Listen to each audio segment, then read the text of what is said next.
미나상 콘니치와 신냉 아케마시테 오메데토 고자이마스. 제가 어르신들께 인사를 드렸는데요. 뭐라고 인사드렸는지 아시는 분도 계실 거예요. 저희가 오늘이 1월 10일이죠. 그래서 1월이 되어서 저희가 맞는 첫 수업이기도 해서 어르신들과 처음 만나는 시간이라서 제가 오늘 처음으로 새해 복 많이 받으시라는 일본어로 인사를 드렸어요. 그게 이제 일본에서는 신냉 아케마시테 오메데토 고자이마스라고 표현을 하는데요. 이 뜻을 잠깐 이제 알아보면 신냉은 새해라는 거고요. 아케마시테는 밝았다라는 거고 오메데토 고자이마스 하면 축하합니다 이런 의미예요. 그러면 신냉 새해가 밝았는데 왜 축하를 할까요? 일본에서는 새해가 되면요, 그 해를 다스리는 이제 토시가미가 찾아온다고 해요. 그래서 1월 1일 정월이 되면 집 앞에다가 카도마츠라고 하는 장식과 그다음에 시메나와라든가 그다음에 가가미모치라는 것을 방방곡곡에 놓으면서 신이 와서 거기에 깃들기를 바라는 어떤 그러한 장식물을 놓게 되는데요. 그래서 그 한 해의 신이 우리를 잘 돌봐주십시오라고 하는 냉하이 요코메 때 그 염원을 담아서 이렇게 놓기도 해요. 그래서 그 한 해를 다스리는 신이 왔다라는 얘기는요, 여태까지 있었던 모든 것들을 다 잊어버리고 처음부터 다시 리셋 한다라는 기분으로 다시 시작을 되니 축하한다. 이제 앞으로 좋은 일만 있을 것이다 라는 의미로 오메데토 고자이마스, 이제 새로운 신이 오셨으니까 축하하자, 어떤 이러한 의미를 갖고 있는 표현이다 라고 보시면 되세요. 그래서 우리나라에서는요, 새해 복 많이 받으세요 라고 표현을 하지만 일본에서는 또 이러한 의미로 표현을 하지요. 그 다음에 이제 연말에 하는 표현이 조금 달라요. 그래서 일본과 우리나라가 좀 인사말이 다르다라는 것도 알아두시는데요. 이제는 새해가 밝았으니까 신냉 아케마시테 오메데토 고자이마스라는 것을 알아두세요. 저희가 요거 지금 이제 오늘이 일본어 여행회화 첫 수업이기도 하고 올해의 첫 수업이기도 하기 때문에 이제 저희가 일본어, 영어, 여행회화 2를 처음부터 수업을 하기로 할게요. 그래서 처음에 저희가 일과를 보시면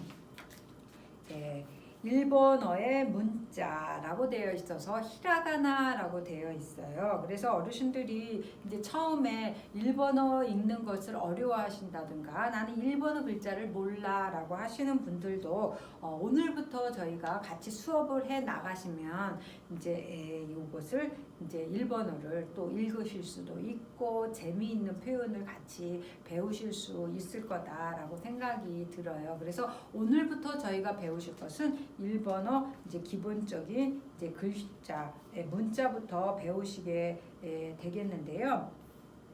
그러면 저희가 요 히라가나에 대해서 잠깐 설명드리도록 할게요. 일본어 문자에 대해서 조금 설명을 드리려고 하는데요.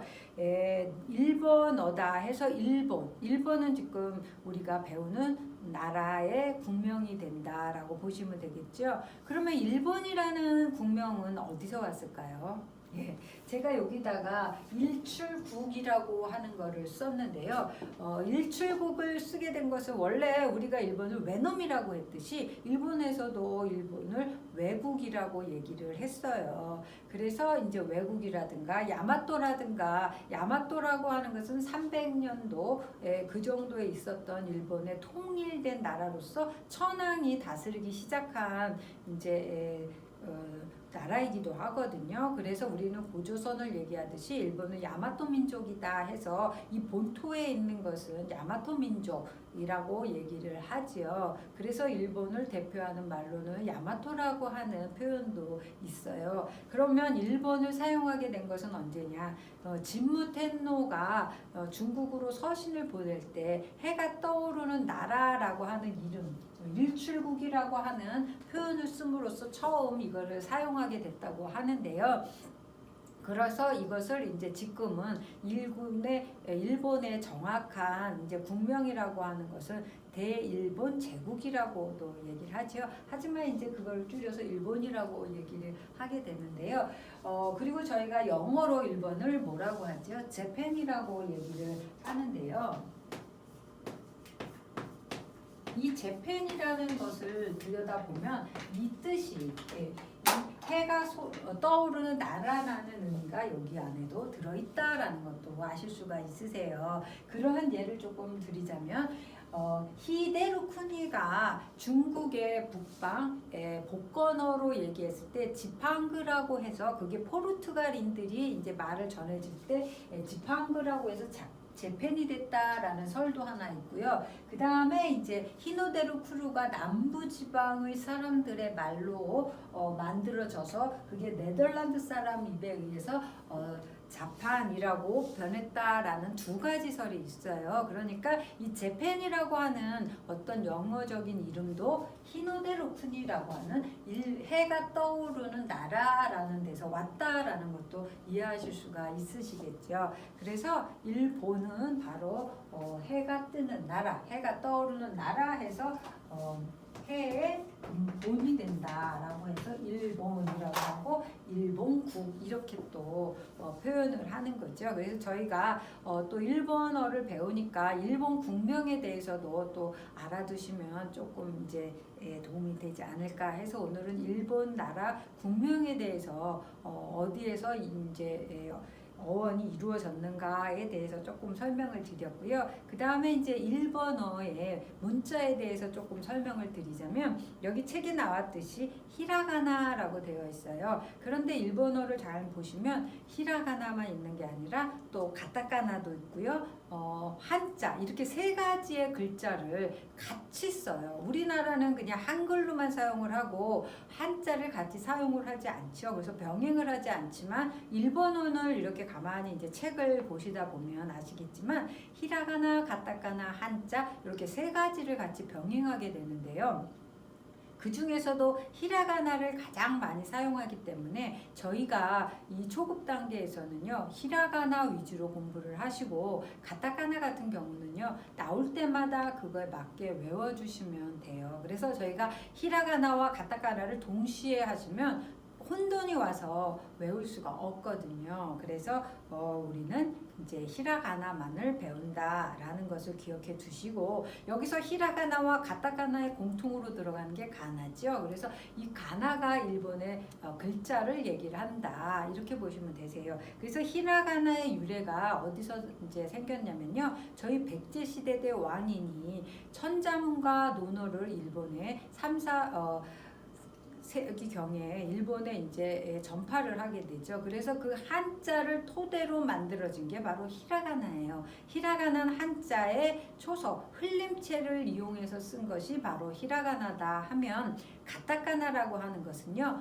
말 그대로 한 편, 그러니까 하나의 획을 따서 쓴 게 바로 가타카나예요. 그래서 히라가나는 이제 저희가 모든 책 같은데 이런데 공용으로 이제 보통 사용하는 일상적으로 쓰이는 글자라면 가타카나 같은 경우는 의성어, 의태어, 외래어로 많이 쓰이게 되고요. 요즘에는 그 문장에서 강조하고자 할 때 그때도 사용을 해요. 그래서 저희가 이렇게 하시다 보면 이거 일본어 고유어인데 왜 가타카나로 썼나요? 라고 하실 때가 있어요. 그럴 때는 이 문장의 주제 또 내가 이 얘기를 해야겠다라고 해서 강조를 할 때도 가타카나로 이어진다라고 생각하시면 되세요.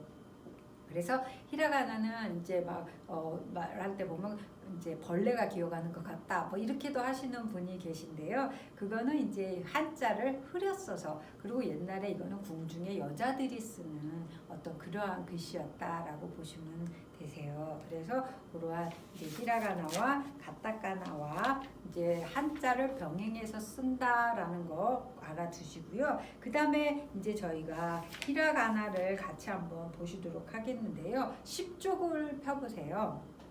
그러면 히라가나 문자에 대해서 나와 있는데요. 여기를 이제 청음이네 타금, 반타금이라고 되어 있고 청음을 잠깐 보시도록 할게요. 그러면 여기 보시면 위에 보시면 단이라는 게 있고 행이라는 게 있죠. 그러면 단이 뭔가 행이 뭔가 우리가 우선 생각하게 돼요. 그리고 요 앞에 있는 히라가나는 저희가 아직 모르죠. 그래서 우선은 단과 행이라는 것을 조금 설명을 드리고자 하는데요. 제가 왜 이 설명을 꼭 더 이렇게 강조를 하면서 드리냐면 이게 나중에 문법적인 설명을 할 때는 단과 행이 많이 나와요. 그래서 앞으로 발음을 나타낸다라든가 어떤 문법적인 설명을 할 때 계속 나오는 거기 때문에 단과 행은 조금 기억해 두셨으면 한다라는 의미에서 말씀을 드리는 거예요.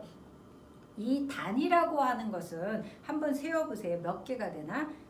5개죠. 그럼 5단과 행을 쭉 씌워보면 10개예요. 그러면 5단과 10행이 합쳐져서 50음이 되겠죠. 그래서 이 이름을 50음도라고 얘기를 하는데 이렇게 봤더니 사이가 비어 있어요. 몇 개가 비어 있냐면 4개가 비어 있어요. 그래서 이것을 50음도 글자가 50개가 아니라 46자로 이루어졌다. 이렇게 보시면 되세요. 그러면 일본어는 이 46자만 알면 다 읽을 수 있다. 이렇게 생각하시면 되겠죠.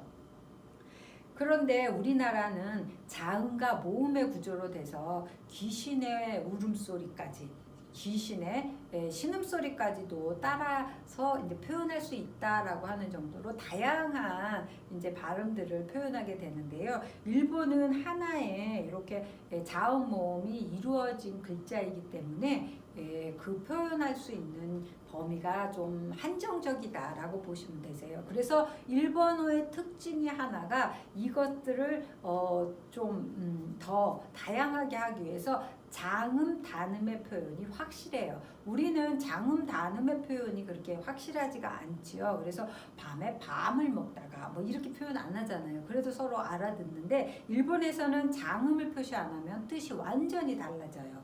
그래서 그러한 것들을 조금 알아두셔야 되고요. 행이라고 하는 것들 단이라고 하는 것은 또 이제 제가 설명드리자면 단은 모음을 나타내요. 그러니까 모음이 몇 개일까요? 단은 몇 개라고 그랬죠? 5개라고 했기 때문에 모음도 5개예요. 아, 이, 우, 에, 오. 제가 여기다 요거랑 반대로 좀 썼는데 칠판이 가로로 길기 때문에 제가 이걸 반대로 썼어요. 아, 이, 우, 에, 오. 바로 이게 단을 나타내죠. 그래서 아, 단. 이제 요 앞에 이렇게 히라가나가 써 있긴 한데요. 이거는 이제 저희 어르신들이 잘 모르기 때문에 단. 그래서 이거는 아단, 이단, 우단, 에단, 오단이다 이렇게 이해하시면 되고요. 행은 여기가 아가 있는데 이거는 자음이라고 보시면 되세요. 그래서 여기다 다 옆에다가 아단, 카단 이렇게 첫 글자거든요. 이렇게 이해하시면서 구조가 어떻게 만들어졌냐면 이음과 아가 만나서 여기에 글자를 어떻게 읽는다? 아로 읽고요. 이음과 이가 만나서 이로 읽고 이음과 우가 만나서 우, 이음과 애가 만나서 애, 이음과 우가 만나서 오 이런 식으로 구조가 되어 있는 거예요. 그러면 여기는 히읗이니까 뭐가 될까요? 카. 그렇죠. 그 다음에 카 다음에는 뭐가 올 것 같으세요? 그렇죠. 키읔과 이가 만나니까 뭐가 되나요? 키. 여기는 쿠, 케, 호. 요거는 모음 표시고요. 이렇게 됐을 때 한 글자를 만들어진다라고 보시면 되세요. 그 다음에 키읔과 만나니까 가키, 쿠, 케, 코라고 하는 글자가 만들어지는 거죠. 그 다음에 시옷과 아가 만나니까 이거는 뭐예요? 사, 시. 그럼 여기는 수가 되겠네요. 근데 여기에서 주의하실 거는 수라고 읽지 않는다는 거. 그래서 항상 언어에는요 예외라는 게 있는데요. 그 예외가 바로 이 스자예요. 그래서 이럴 때는 수라고 읽는 게 아니라 시라고 읽어요. 그래서 어르신들이 일본 음식 중에 대표적으로 우리나라에서 많이 드시는 게 뭐가 있나요? 스시가 있죠. 바로 그럴 때 이 스자를 쓰는 거예요. 스시. 예, 그래서 수가 아니라 스로 읽게 된다라는 거죠. 그 다음에 여기서 티귿이니까 타, 티,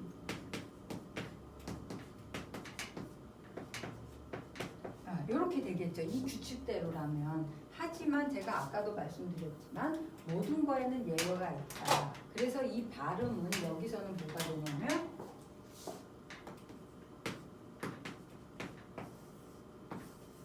이렇게 발음이 돼요. 타, 티, 타. 여기 잘못 썼네요.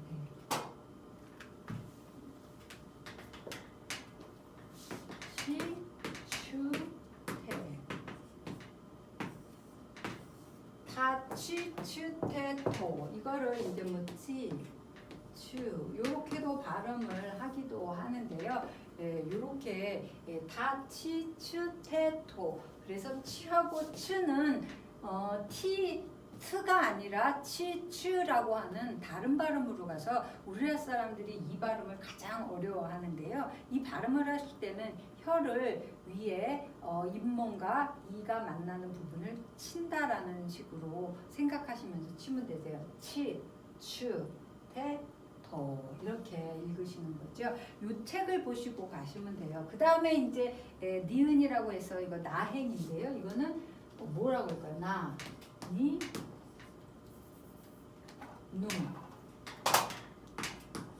네, 노 이렇게 읽게 되겠죠. 그 다음에 히읗은 그대로 하, 이, 후, 해, 호. 미음도 마, 미, 무, 매, 모. 아담, 미음 만나죠. 그런데 여기에서 이제 얘는 자음이 아니라 앞모음이라 해서 이렇게 우리가 쌍모음이라고 하죠. 그래서 두 가지가 이루는데 이와 에는 없어요. 그래서 여기서 야, 유, 요 이렇게 또 세 개밖에 없죠. 그 다음에 라리루레로 그 다음에 여기에는 이제 와가 오게 되는데요.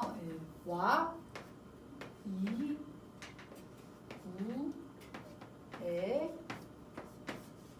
오, 응이 되는데요. 이 오가 여기 오는 이제 이 오가 되겠죠. 이 오하고 발음은 같은데 그러면 이걸 어떻게 구별하느냐? 이 오는 저희가 조사일 때만 사용하기 때문에 너무 걱정 안 하셔도 돼요. 그래서 을, 그 다음에 이 음은요 받침으로 사용을 하게 돼요. 그래서 이거를 한 자로는 응이라고 하지만 이거는 이 글자 안에서 문장 안에서는 응이라고 읽지 않고 받침으로 사용하게 되죠.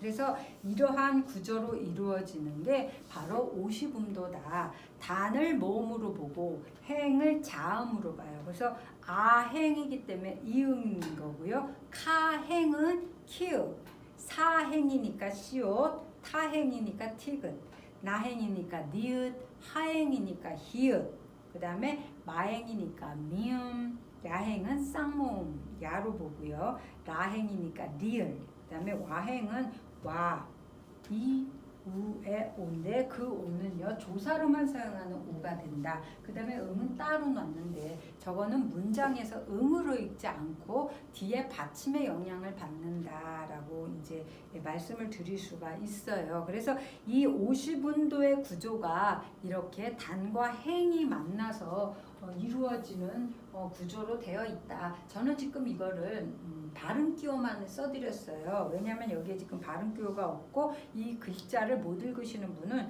이거를 보면서 이 글자를 써 넣으세요. 여기 밑에 보면 로마자로 발음기호가 있죠. 그래서 뭐 발음기호를 그대로 읽으셔도 되고요. 거기다 우리나라로 이렇게 하셔도 되는데 이 구조가 이렇게 되어 있다라는 것은 꼭 기억해 두세요. 그래서 아단 후에다가 발음 아, 이단 후에다 이, 우단 후에다가 우, 그 다음에 에단 후에 에, 오단 후에다가 요런 오를 써서 놓으시고 아행 앞에 이응, 카행 앞에 키읔, 사행 앞에 시옷, 타행 앞에 티귿, 하행 앞에 히읗, 미음 앞에 미음, 이렇게 야행은 야, 그다음에 라행은 리을 이렇게 해서 구조가 만들어졌다라고 보시면 이해가 빠르실 거예요. 그런데 여기에서 예외가 있다. 그래서 수가 아니라 스고요. 티가 아니라 치. 이거는 트가 아니라 츠. 이러한 발음으로 한다라는 것만 이해하시면 될 것 같아요. 그래서 이렇게 히라가나가 만들어진 거, 그 다음에 히라가나가 50음도라고는 하지만 사이에 이게 이제 비어 있어요. 그래서 이거를 이제 46자로 이제 만들어져 있다라고 보시면 되는데 그 46자만으로는 글자를 만들기가 어렵죠. 그래서 여기에 청음과 탕음이 있고 뭐 반타음이 있는데요. 여기에서 청음은 말 그대로 맑은 소리고요. 탁음은 탁한 발음이 되는 거예요. 그런데 여기서 탁음이라고 하는 것은 뭐냐면 이 행이 자음이 바뀌는 거예요. 그래서 행이 하나씩 늘어난다고 보시면 되는데 키읔이 뭘로 바뀌냐면 기역, 점을 찍음으로써 그 다음에 시옷은 지읒, 티읒은 디귿으로 변해요. 그 다음에 이제 이 히읗은 비읍, 반타금 찍으면 이제 피읍 이런 식으로 변화를 일으키는데요. 구조는 똑같아요. 만약에 카행에다 이제 여기 보시면 되는데 카행을 탁점을 찍으면 가로 바뀌게 되겠죠. 그래서 가, 이, 구, 개, 고 이런 식으로 발음을 바꾼다라고 보시면 되는데요. 그게 바로 이제 11쪽에 나와 있는 타금이에요. 타금은 카행, 사행, 타행, 하행에 탁점을 붙이는데 탁점은 점 두 개를 이렇게 글자 위에다 찍어주는 거죠. 여기서 보시면 사가 이렇게 생겼으면 여기다 점 두 개를 찍으면 뭐가 된다? 자. 그래서 몸이 자음이 바뀐다라고 보시면 되세요. 그래서 가에 타금을 카에 타금을 붙이면 가, 사에 타금을 붙으면 자, 자가 되는데 이 Z 발음은 우리의 즈이 아니라 즈 발음이 나죠. 그래서 약간 즈. 그래서 이 타금의 발음은 우리는 거진 무성음인데 일본에서는 유성음이에요. 그래서 여기다 대보면 이게 울려요. 그래서 가, 기, 그, 게, 고. 그래서 이런 가와 같지가 않고 약간 탁한 음이 난다 해서 탁음이 되는 거죠. 그래서 자, 지, 즈, 제, 조. 그 다음에 타행에 탁공이 붙으면 다, 지, 즈, 제, 조. 그래서 여기서 또 주의하실 게 뭐냐면 이 스도 즈로 되듯이 얘도 뭘로 바뀐다? 즈로 바뀌어요. 즈. 그 다음에 치가 시가 지로 바뀌는데 얘도 지로 바뀐다. 그래서 발음이 똑같아요. 그래서 여기에서 뭐가 똑같냐면 시에다가 타금 붙인 거와 여기 보시면 치에다 타금 붙인 게 똑같이 지로 발음을 하고 있죠. 그 다음에 스에다 타금 붙인 거와 치에 타금 붙인 게 발음이 똑같이 즈로 발음이 난다라는 것을 저희가 11쪽에서 같이 보실 수가 있으실 거예요. 그래서 다시 한번 카행 다음에 가행을 보시면 가, 기, 구, 개, 고. 그래서 K가 G 발음으로 바뀌었죠.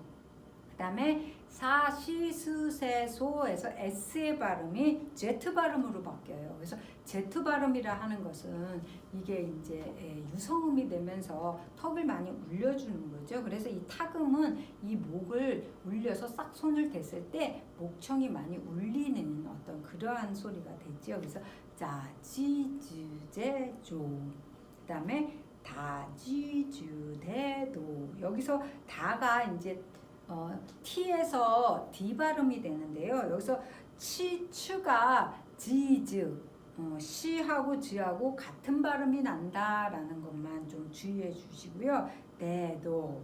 그 다음에 하에다 타금을 붙이면 바, 비, 부, 배, 보 이렇게 비읍으로 변화를 하게 되죠.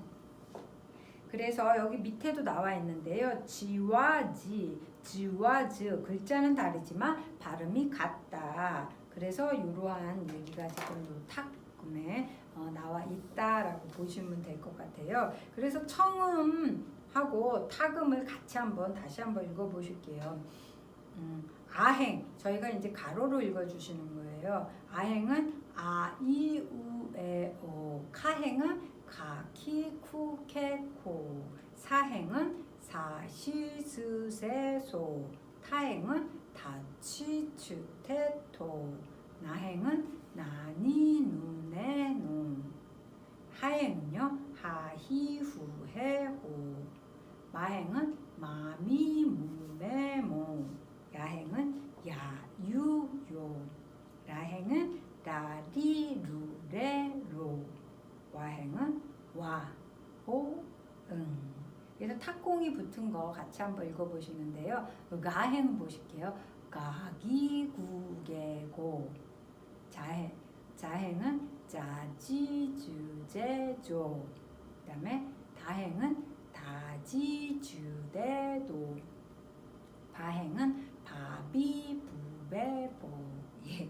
그러면 여기서 어르신들이 또 의문을 가지실 거예요. 지하고 시에 타금 붙인 거와 치에 타금 붙은 게 같으면 어떻게 이거를 구별을 하나요? 라고 하시는데요. 그거는 그냥 단어를 외우실 때 지에다 타금 붙였나 치에서 타금 붙였나 이런 식으로 생각하시면서 외우시는 수밖에 없으세요. 그러니까 단어를 많이 아는 수밖에 없는데 거진 지 발음은 시에다 탁공 붙이는 경우가 많다라는 정도로 이해하시고, 그렇다고 치에다가 탁구공 붙인 것이 별로 아예 없는 건 아니니까 대체로 그렇다라는 설명을 드린 거예요. 그래서 타금은 점 2개를 붙여서 나타내는 게 타금이다. 그 다음에 반타금은 말 그대로 동그라미를 붙여요. 그래서 이 반타금은 여기서 보시는 것 같이 하행에다 동그라미 붙인 파행밖에 없어요. 그래서 이거는 피읍으로 변하기 때문에 파, 피, 푸, 페, 포 이렇게 발음을 하게 되죠. 그러면 저희가 10개의 행이 있었는데 타금과 반타금을 합친 5행이 더 붙는 거죠. 그러면 행으로 봤을 때는 15행이 더 생겼구나. 그거는 똑같은 글자에 점을 찍느냐 동그라미를 붙이느냐에 따라서 뭐가 바뀐 거예요? 자음이 바뀌어서 글씨를 만들었구나 라고 보시면 되는 거예요.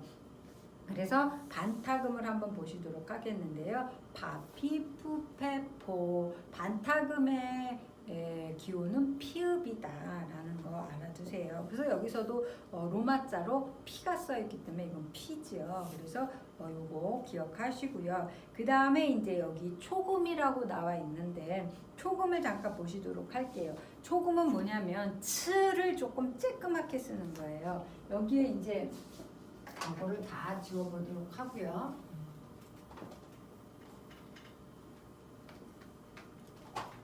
원래 츠가 이 정도라 하면 얘 초금은 이렇게 조그맣게 써서 표현을 하는데요. 이 초금은 뒤에 나오는 자음을 영향을 받아서 그 뒤에 나오는 것을 받침으로 쓴다 이렇게 이해하시면 되세요. 그런데 이것은 뒤에 모든 행이 올 때가 아니라 카행, 사행, 타행, 파행이 올 경우에만 초금의 받침이 바뀌게 되는데요.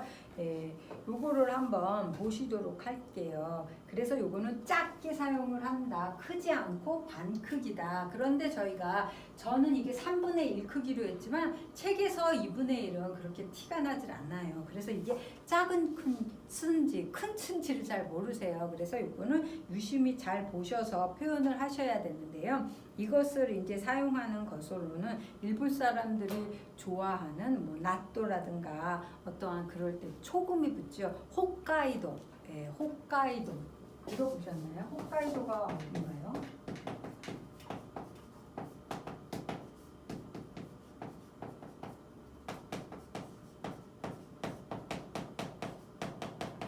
여기 보시면 요게 바로 이제 초금이 되는데요. 초금은 뒤에 글자의 자음을 받침으로 한다라고 말씀드렸죠. 그러니까 이게 홋카이도. 근데 저희가 시옷 받침을 하잖아요. 그래서 다 이렇게 뒤에 있는 자음을 받침해라 라고 나오는 데가 있는가 하면 모두 시옷으로 받침해라 라고 하는 것도 있어요. 그래서 쉽게 그냥 초음이 나오면 시옷 받침을 해라. 그래서 홋카이도 이렇게 하게 되는데 제가 이거를 어떻게 했나요? 길게 발음했죠. 그래서 일본어의 특징 중에 하나가 장음이다라는 거 말씀드렸죠. 그래서 일본어는요, 이렇게 받침을 길게 읽으셔야 돼요. 그래서 이 초금, 조그만 초금, 조그맣게 쓰는 초금도 받침이기 때문에 얘는 길게 읽고 한 음절로 늘려주셔야 돼요. 그래서 호 하면은 하나, 두 음절이 되는 거예요. 카, 이, 도. 그래서 6음절로 이루어졌다라고 보시면 되는데 홋카이도 이렇게 읽게 되는 게 바로 이 초금의 읽는 방법이에요. 그래서 초금이 나오면 시옷 받침으로 읽을 때 받침을 어떻게 하라? 길게 끄려라. 그래서 일본의 받침은 항상 한 음절로 끌어 읽어 주셔야 돼요. 그래서 저희가 일본인을 이제 개그 프로에서 나와서 표현할 때 어떻게 표현하나요? 안녕하시모니까 감사하문이다. 뭐 이런 식으로 말을 하는 거를 들으실 텐데요. 거기에 바로 일본 문법의 비법이 들어있다.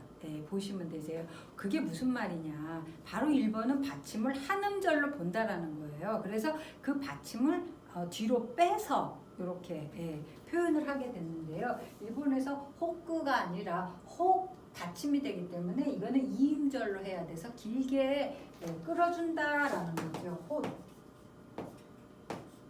카이. 이제 여기도 이제 저희가 장음기호라 해서 배우실 건데요. 이렇게 홋카이도 이렇게 읽어주시는 거라는데요. 이게 초금 다음에 카에게 왔을 때는 키읔 발음해라. 뭐 츠에다 사가 오면 시옷 발음해라.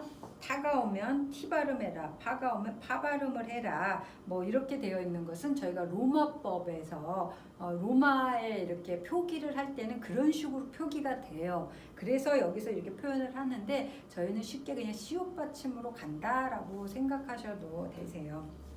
그래서 여기 보시면 이까이 여기서는 근데 중요한 건 초금도 어떻게 해라? 길게 끌어 읽어라. 한 음절로 보셔서 길게 끌어 읽어줘라 라는 거. 여기 지금 이제 그 설명이 되어 있는데요. 한국어의 받침과 달리 한 박자를 길이를 가지는 문자이므로 발음할 때 주의하셔라. 이런 얘기는 한 박자를 길게 끌어라 이거예요. 그래서 우리가 지금까지는 홋카이도 이렇게 줄 알았지만 일본식으로 읽는 건 홋카이도 이렇게 6음절로 읽어주셔야 되는 거다라는 거죠. 그 다음에 여기 이사이 여기 초금이니까 이게 다 받침이에요. 그리고 사니까 시옷이죠. 제가 행은 자음이라 말씀드렸죠. 사행은 시옷. 그래서 이사이 이거는 한 살인데요. 초금이 들어가는 it은 길게 2음절로 읽어주셔야겠죠.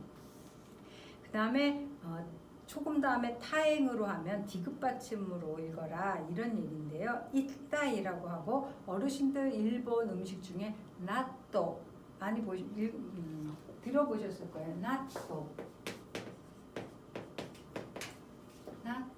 여기서도 초금이 있는데요. 이건 나또가 아니에요. 저희가 쓸 때 보면 나또 이렇게 해서 파는 거를 보셨을 거예요. 하지만 이건 우리식 발음이고요. 일본식 발음은 제가 받침 어떻게 읽어라? 길게 읽어라. 그 다음에 여기도 이제 저희가 나중에 장음기호다 해서 배우시는데 이것도 길게 가셔야 돼요. 그래서 나또는 원래 4음절에 글씨가 하나, 둘, 셋, 4개가 있죠. 그래서 이거는 글씨 수대로 다 끌어줄여서 읽으셔야 되는 게 바로 일본어의 글자 읽는 방법, 발음이다라고 보시면 되세요. 그래서 나또 이렇게 읽어주시는 것도 이 타행에서 오는 것이다라고 보시면 되죠. 그 다음에 초금 다음에 파가 오는데 이빠이 이렇게 이제 있는데요. 이빠이 이러면 뭐냐면 가득이라는 뜻이에요. 근데 제가 지금 이빠이 내려서도 읽었죠. 이건 한 잔이라는 의미예요. 그래서 일본어는 고저라는 것을 또 나타내요. 왜냐하면 글자에 한계가 있기 때문에 장음과 단음이라는 특징과 고저의 특징이 나와요. 그래서 같은 글씨라도 어떻게 고저를 나타내느냐에 따라서 또 의미가 좀 달라지니까 그러한 것도 알아두시는데요. 원래 이빠이 하나 가득이라는 걸로 알고 계셨죠? 그런데 그 이빠이는 뒤를 올려주시는 거고요. 원래 의미는 이빠이 한 잔이에요. 그래서 한 잔이라는 의미에서 가득이라는 의미 파생이 됐는데요. 왜 그러면 하나 가득이라는 의미로 파생이 됐을까요? 예, 그거는 일본에서 술잔을 생각하시면 되는데요. 우리는 술을 먹을 때 남을 따라줄 때 다 비우고 나서 따라주죠. 하지만 일본은 항상 술잔은 차 있어야 돼요. 그래서 같이 이렇게 시간을 행복하게 보내자라는 의미로 누구 잔이 비면 빨리 이걸로 채워서 마시는 그러한 주도가 있는데요. 그래서 산은 항상 차 있다라는 의미에서 가득, 이빠이, 하나 가득, 막 이렇게 차다 이런 의미로 사용을 하지요. 그다음에 삿포로, 홋카이도에 가면 삿포로가 가장 중요한 도시이기도 하고 번화한 곳이기도 하는데요. 그것도 삿포로 해서 삿포로 이것도 초금이 있죠. 그래서 삿포로가 아니라 이제 일본식으로 읽는다면 삿포로 이렇게 읽어주시는 거예요. 그래서 저희가 우선 여기에서는 알아두셔야 될 게 뭐냐면 히라가나도 모르는데 이거 어떻게 하나? 그거는 이제 히라가나는 저희가 계속해서 읽으시다 보면은 언젠가 이게 이제 들어오실 날이 있겠고요. 여기 보시면 이 초금 아시죠? 이 초금이라고 하는 것을 한 음절로 읽는다라는 것이 바로 오늘의 포인트예요. 그래서 삿포로 이렇게 사음절이 되는데 이게 받침으로 들어가잖아요. 그러니까 받침으로 들어가는 것은 받침이 들어간 글자를 길게 읽어라 라는 것만 오늘은 꼭 이해하시면 될 것 같아요. 삿포로. 삿포로. 그래서 삿포로 길게 읽어주신다. 초금. 그래서 초금은 좀 강하게 발음이 되는데 뒤에 나오는 행을 받침으로 간다. 아니면 나는 그거 잘 모르겠다 하시면 우선은 시옷으로 발음을 한다라고 생각하셔도 되세요. 그래서 여기에 초금에 대해서 다시 한번 읽어보시도록 하겠는데요. 이게 뭐라고 읽냐면 이까이, 그 다음에 이사이, 이따이, 이빠이 이렇게 읽게 되죠. 그래서 이 초금도 한 음절로 읽는다. 길게 읽어줘라. 받침은 항상 길게 읽어라 라는 것을 꼭 염두에 두시면서 다음 발음을 보시도록 할게요. 다음 장을 보시면 응이라는 거 있는데 제가 아까 요거는 하나의 글자로는 응으로 읽지만 문장 안에서는 응으로 읽지 않는다라는 말씀 드렸죠. 여기서도 보시는 것과 같이 미음, 니은, 이응이라고 하는 받침으로 읽는구나라는 것도 하실 수 있으실 거예요. 그러면 초금도 받침, 모도 받침, 응도 받침이구나라는 거죠. 미음, 니은, 이응 이런 세 가지의 발음 받침으로 나오게 되는데요. 여기서는 이제 맨 끝에 보시면 니은과 이응의 중간 발음이다라고 이렇게 나와 있는데 요거를 그냥 저희가 응으로 하되 강하지 않은 발음이다라고 생각해 주셔도 되세요. 그러면 여기 지금 또 행이 나와 있는데 제가 그래서 아까 처음에 단과 행을 꼭 기억해 두셔야 뒤에 가서 어렵지 않습니다라는 말씀을 드렸어요. 바로 여기서 이러한 규칙들을 배우실 때 단행이 많이 나와요. 그래서 행은 뭐다? 자음을 나타낸다. 그 다음에 단은 모음을 나타낸다라는 것을 기억해 두시라고 그랬죠. 그래서 다음에 마행, 바행, 파행이 왔을 때는 미음으로 발음을 한다라는 거죠. 그래서 요것 중에 가장 대표적인 게 뭐냐면 센베. 센베 들어보셨나요? 센베.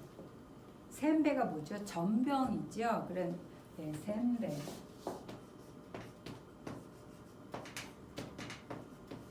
여기서 응을 썼잖아요. 이거는 이제 세자고요. 그런데 이거는 이제 뒤에 오는 자음의 영향을 받는데 얘가 뭐예요? 배니까 비읍이죠. 그러면 이거는 비읍은 여기에 들어가요. 그래서 샘배이죠. 그래서 세무배이가 아니라 이 미음은 어디로 간다? 받침으로 가면서 이 받침은 어떻게 읽어야 된다? 길게 읽어야 된다. 그리고 이것도 이제 규칙에 나오면서 이것도 길게 읽어주시는 거예요. 그래서 샘배. 어르신들 샘배 많이 들어보셨죠? 전병. 예, 그게 일본어였어요. 그래서 샘배라고 읽는 것도 미응, 응자가 받침으로 빠진다라는 거죠. 그 다음에 또 요거에 얘가 뭐가 있냐면 몸빼. 모자죠. 요거는 패예요. 그러면 요거 여기에서 보시면 파행에 해당하죠. 마, 파. 그러니까 여기가 파행이니까 이게 뭐예요? 몸빼.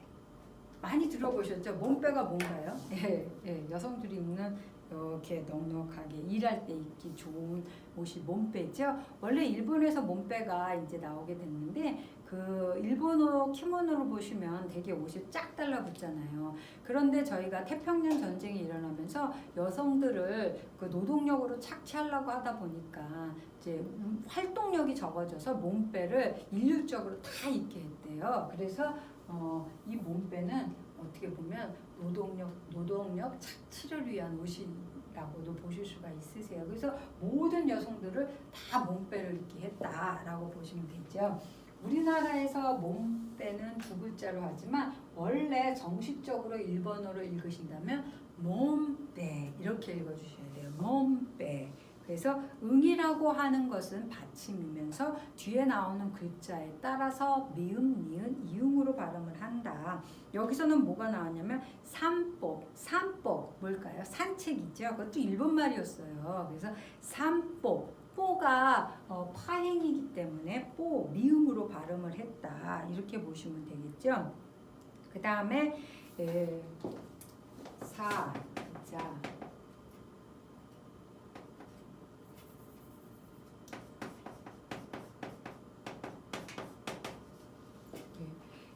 이러한 이제 발음이 행이죠. 행이 나오면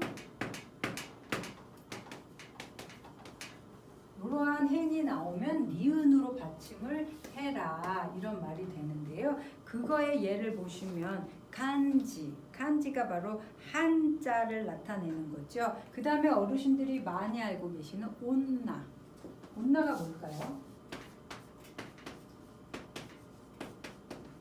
이게 바로 오자고요. 나자거든요. 그런데 음이 왔는데 뒤에 영향을 받는다 말씀드렸죠. 나는 니은인데 이 나행이 오면 니은 받침하네요. 온나 이렇게 발음을 하는데 온나 두 글자가 아니라 삼음절 세 글자이기 때문에 이 세 글자의 음을 다 끌어줘야 돼요. 그래서 온나 이렇게 읽어주셔야 된다라는 거죠. 제가 온나 하면 또 아주 에피소드가 하나가 있는데요. 부산에 갔더니 온나라고 하는 가게가 있더라고요. 그래서 온나? 저는 이제 일본어를 배웠으니까 온나? 왜 여자? 무슨 여자 가게야? 막 이렇게 이제 생각을 하고 봤는데 그 경상도 사투리에서 온나가 뭐예요? 이리 와라 이런 의미잖아요. 그러니까 우리 가게에 와라 이런 의미였어요. 그래서 저는 일본어를 하다 보니까 온나? 여자? 이렇게 생각을 하게 되는데 그러니까 아는 것만큼 보인다고 그쪽 사람들은 온나, 이리 온나 이런 의미였어요. 그래서 그렇구나. 참 언어라는 거는 다 내 생각, 내가 생각하고 있고 보는 거 알고 있는 만큼 보인다더니 진짜 그렇구나라는 것을 그때 느끼면서 웃은 적이 있는데요. 그래서 그 온나가 나와서 생각이 나서 말씀드렸는데 그 온나는 두 음절이에요. 우리나라 말이니까. 하지만 일본어 여자를 나타내는 온나는 세 글자로서 온나 이렇게 읽어주셔야 된다라는 것도 기억하시고요. 그 다음에 음을 나타내는 것은 행, 가행.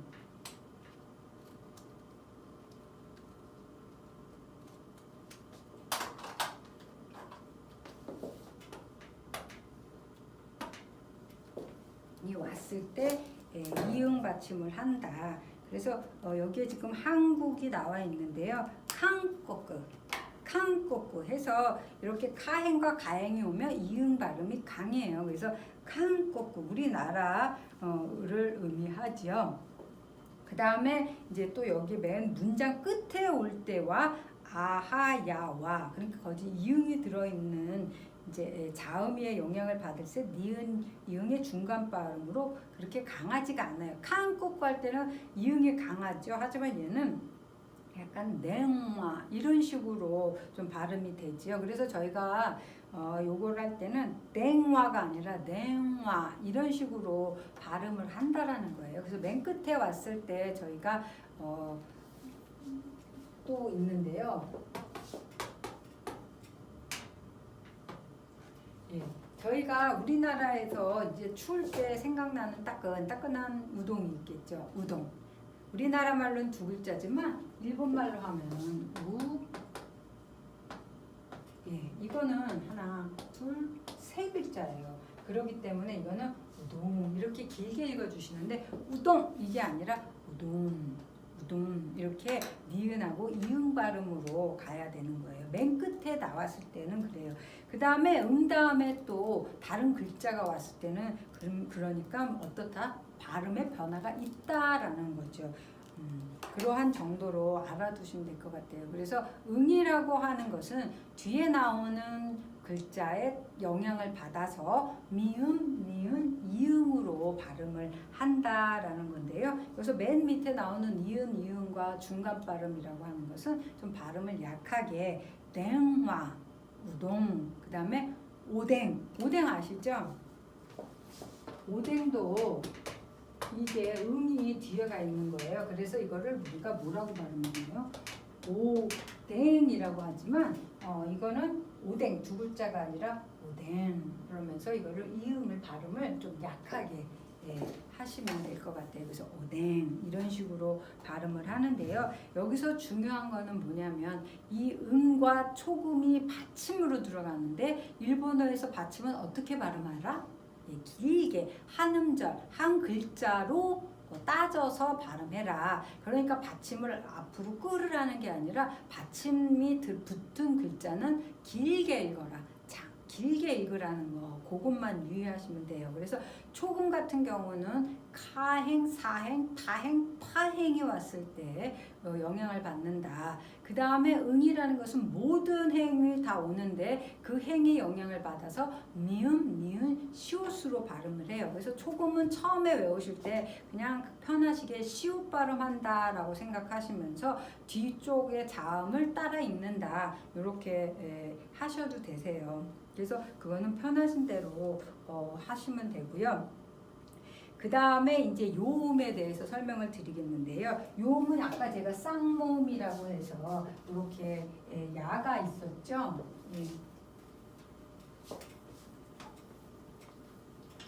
그래서 이 야행이라고 하는 것은 세 개밖에 없었어요. 야, 유, 요.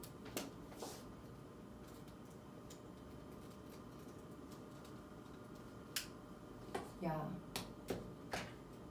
유, 요 이렇게 있는데 이 요음은 뭐냐면 야유요를 초금처럼 쬐끄맣게 쓰는데 어디에다가 쬐끄맣게 붙이냐면 여기 이단이라고 지금 나와 있죠. 이단은 뭐냐? 단은 제가 뭐라고 그랬죠? 모음이 이가 들어간 거, 모음을 나타낸다 말씀드렸죠. 그러니까 이단은 뭐냐면 모음에 이가 들어간 글자에 야유요를 조그맣게 쓴 게 요음이에요. 그럼 이단이 뭐냐? 키, 그 다음에 시, 치, 니, 히, 리 이런 글자에다가 야유요를 조그맣게 쓰는 거죠. 야, 유, 요. 그래서 우리나라의 자음과 모음의 결합으로 만든 글씨처럼 만드시는 거예요. 이거는 키읔과 야가 만나서 캬. 그 다음에 키읔과 요가 만나서 큐. 키읔과 요가 만나서 쿄 이런 식으로 만들어지는 게 바로 뭐다? 요음이에요. 그런데 여기서도 그러면 글씨가 조그맣게 썼기 때문에 얘는 장음으로 읽어야 되나요? 라고 물어보시는 경우가 있는데요. 얘는 그냥 이거를 한 글자로 생각하시면 되세요. 그러니까 받침만 길게 읽어주시는 거고요. 이렇게 요, 야유, 요, 야행을 조그맣게 2단에다 붙인 거는요. 그냥 한 글자로 읽어주시면 돼요. 캬, 큐, 쿄 이렇게. 시에다가 야유를 붙이면 샤, 슈, 쇼가 되겠죠. 이거는 차, 추, 초. 이거는 냐, 뉴, 뇨.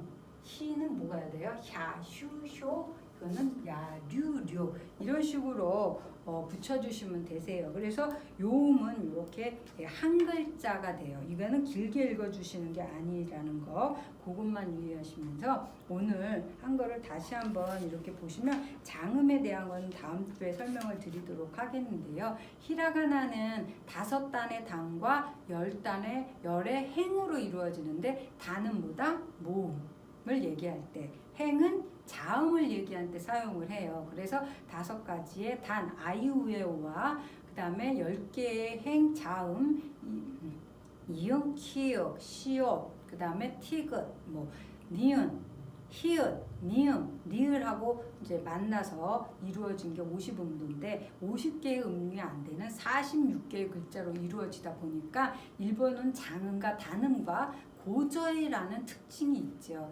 그리고 받침이 붙었을 때 초금, 칠을 조그맣게 쓰거나 또 응이라는 것을 받침이 되는데요. 뒤에 나오는 행이니까 자음의 영향을 받아서 받침을 하는데 받침은 어떻게 읽어라? 길게 읽어라. 이 점을 오늘은 꼭 기억해 두세요. 그래서 다음 시간에도 이 히라가나 차근차근 설명하면서 문법, 발음까지 설명을 하면 다음 시간이면 요거는 끝날 것 같아요. 그래서 한번 요걸 쭉 읽어보시고 오늘은 여기서 수업 마쳐보도록 할게요.